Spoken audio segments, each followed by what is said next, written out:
Hello Storm friends, welcome to the Haven. I'm Mussetta Lee Storm, but you can call me Muse. Sorry I don't feel like being on camera today, so I'll be behind it. Today I will be giving you a short tour of the garden and also showing you some things I've transplanted that I haven't filmed transplanting, and showing you the things I have already transplanted and what has successfully transplanted. So we're going to start off out front, so I'm going to take a moment and take you out front here.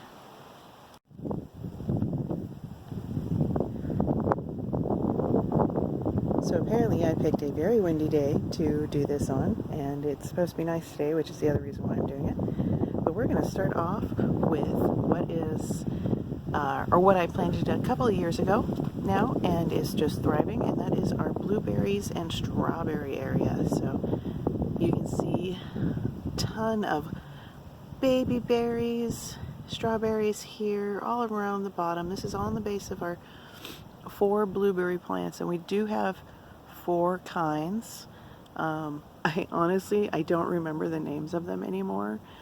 This one is the only one I really remember the name of, and that's because it's a wine leaf blueberry, and you can see the leaves are a reddish wine color. And that was my fence just closing. This one I think is what is referred to as a sunshine blue blueberry. The last couple of years it's been struggling to produce, but as you can see we have some flowers here, and I'm very happy with that. Oh, another gust of wind. You just travel up here a little bit.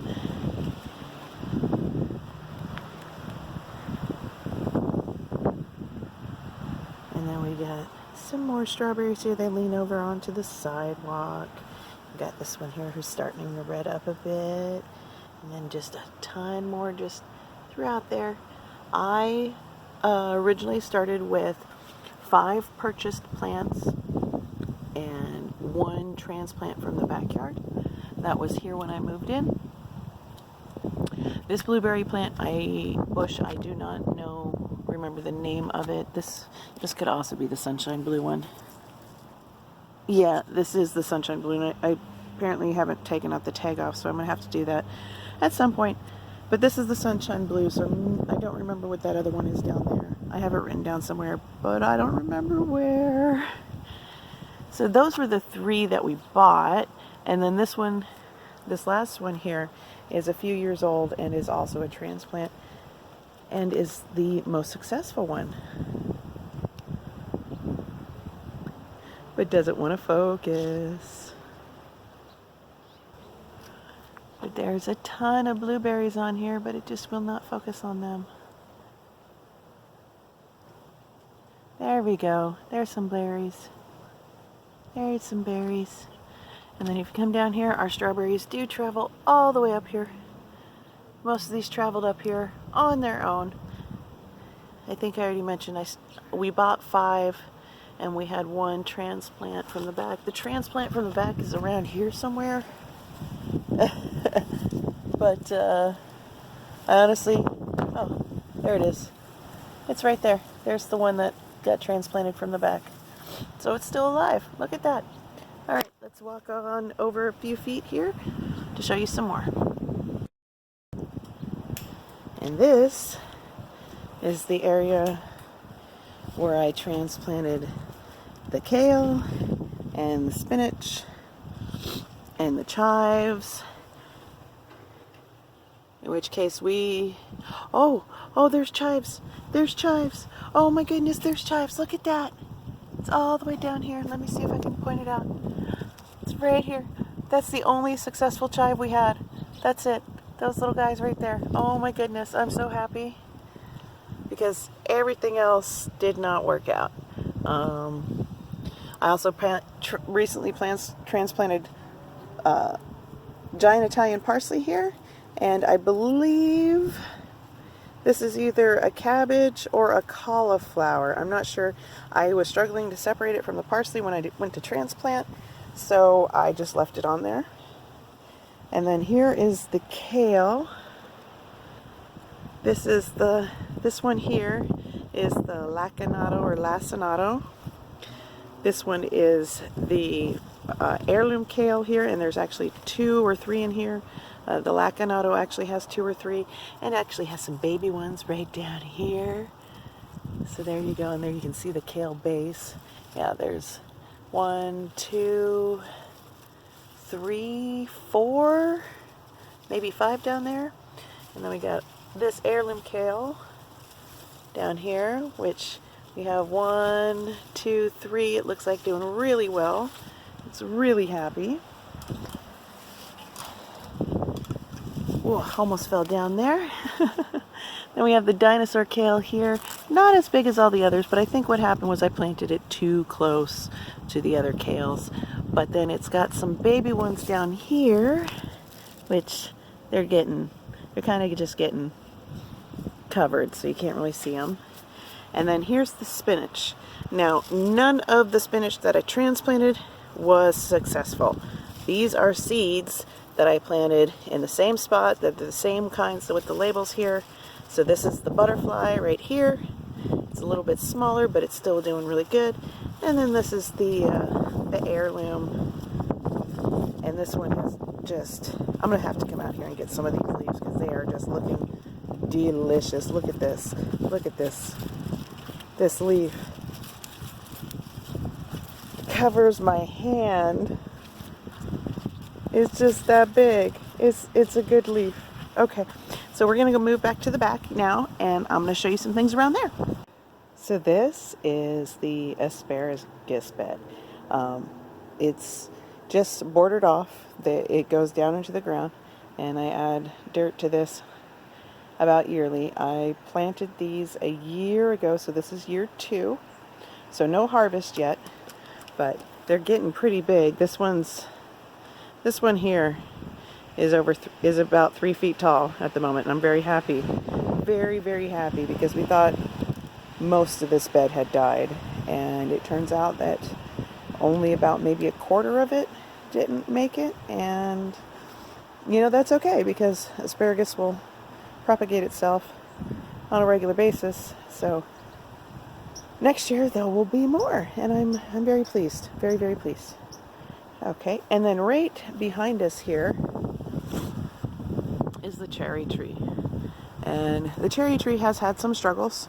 It's supposed to have 4 kinds of cherries on it, but unfortunately 2 of the grafted branches have died off. But that's okay. They weren't cherries I was interested in. The ones that are still alive on here is the Bing, which is the base tree for the grafting that was done. And it is massively happy. It looks like it's just grown so much since we purchased it. And then the other one that lived, which is the main cherry that I wanted to get besides Bing, is the Montmorency. So, and that's the Montmorency branch is this branch here, and then the other living branches that this one is not growing off of, because it's growing off of the direct grafted branch, this one here. So if you look, just follow it down, you see the grafting there. I'm standing at a fence, which is why I can't be like right up on top of it showing you the graft.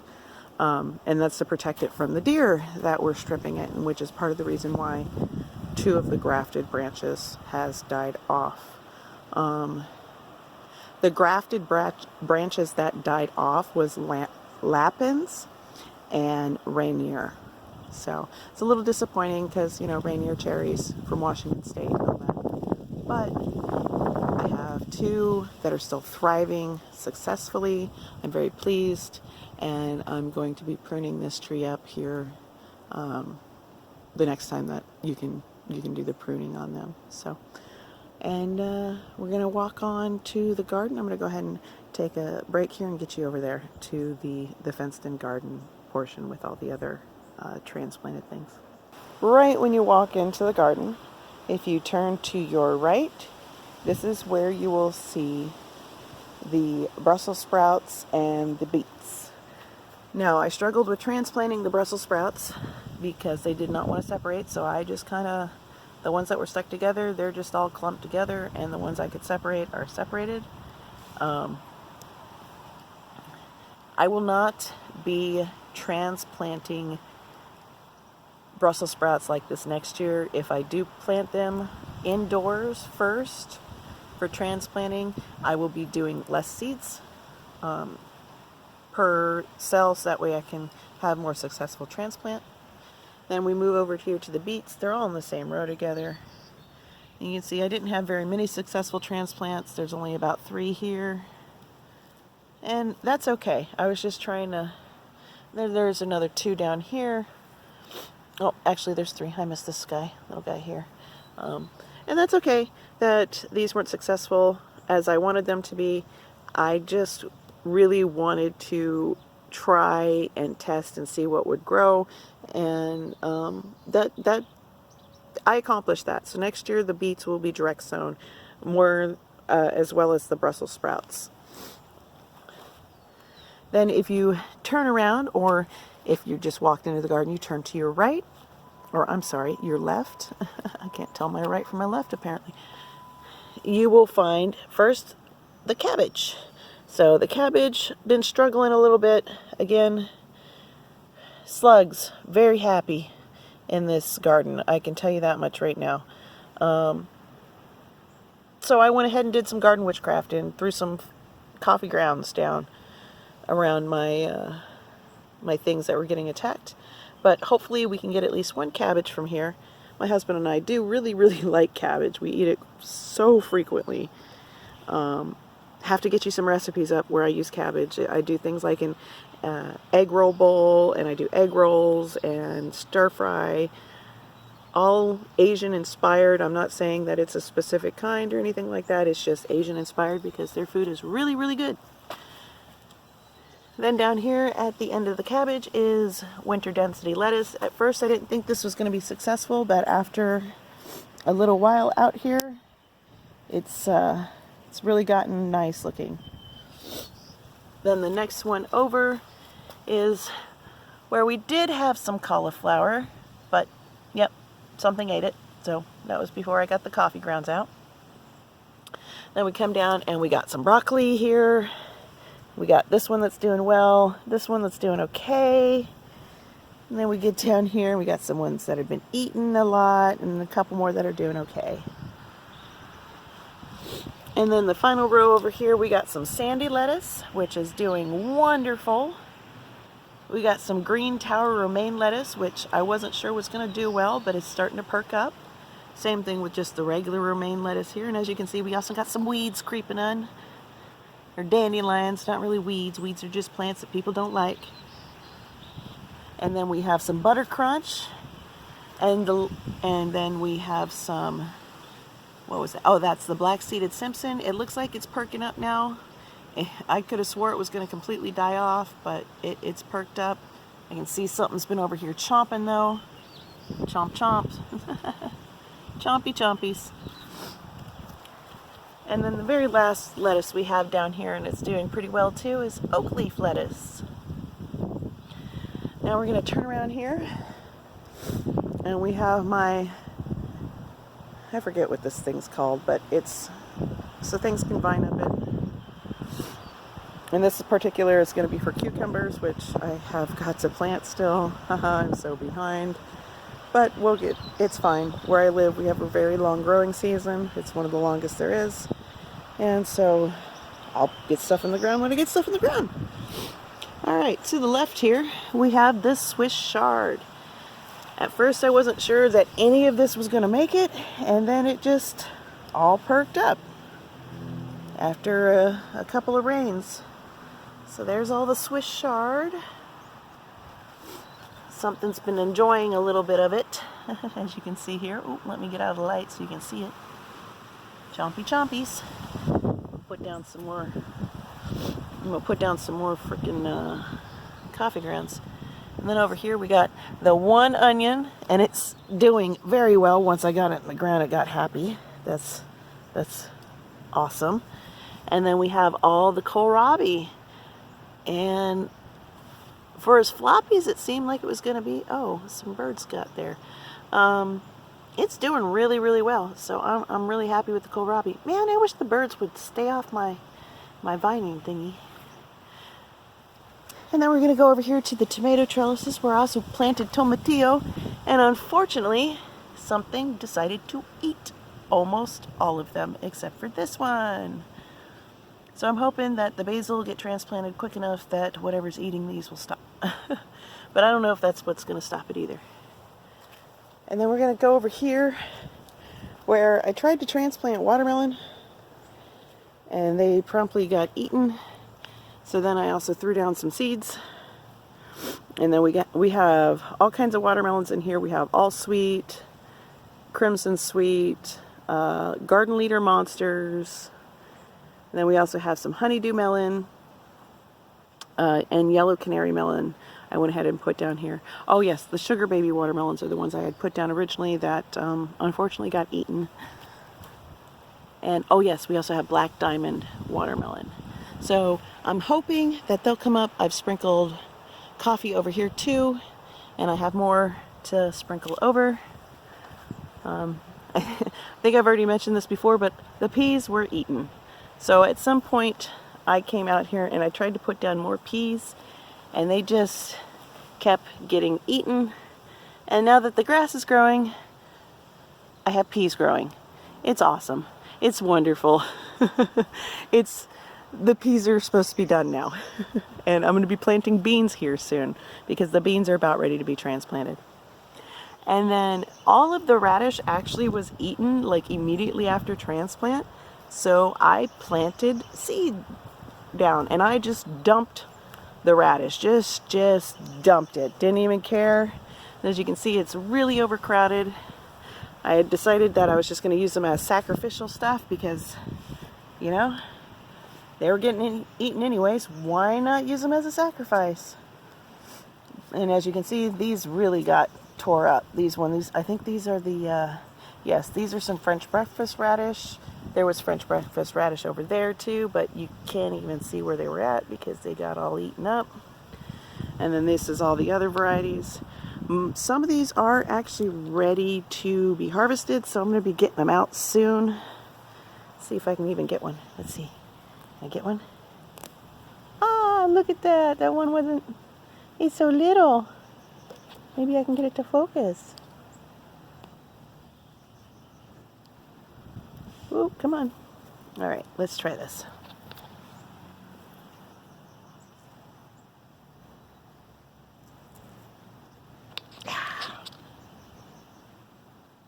Oh no, not zoom, not zoom.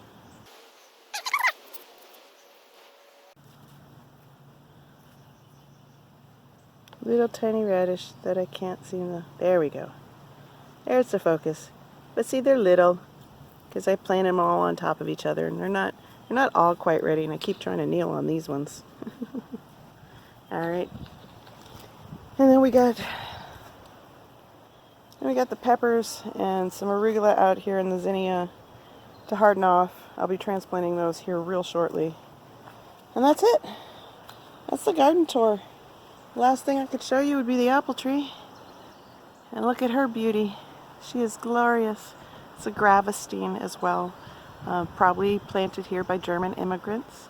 The house that I live in and a majority of the houses that are on my street were all built by one family, and it happens to be relatives of my husband. And so the house I live in was built in the 30s at some point, and the people who built them were German immigrants as well. And so I have a Gravestein apple in the backyard because apparently when Germans came over to the United States, they decided to plant Gravestein apples to remind them of home. So these apples are really good for things like pies or baking, or not pie. I'm sorry, not pies. You don't want to put these into pies. They're not the best looking when you cut them up, but they're really good for things like applesauce or apple juice or apple cider, or cutting them up and putting them into breads and things like that. So, and yeah, that's the garden. I'll be doing more, planting more. I have some more things that I need to start, but as I said, I'm behind. And I hope you enjoyed my videos. Please give me a thumbs up, subscribe, leave me a comment down below, and I will see you in my next one. Bye-bye.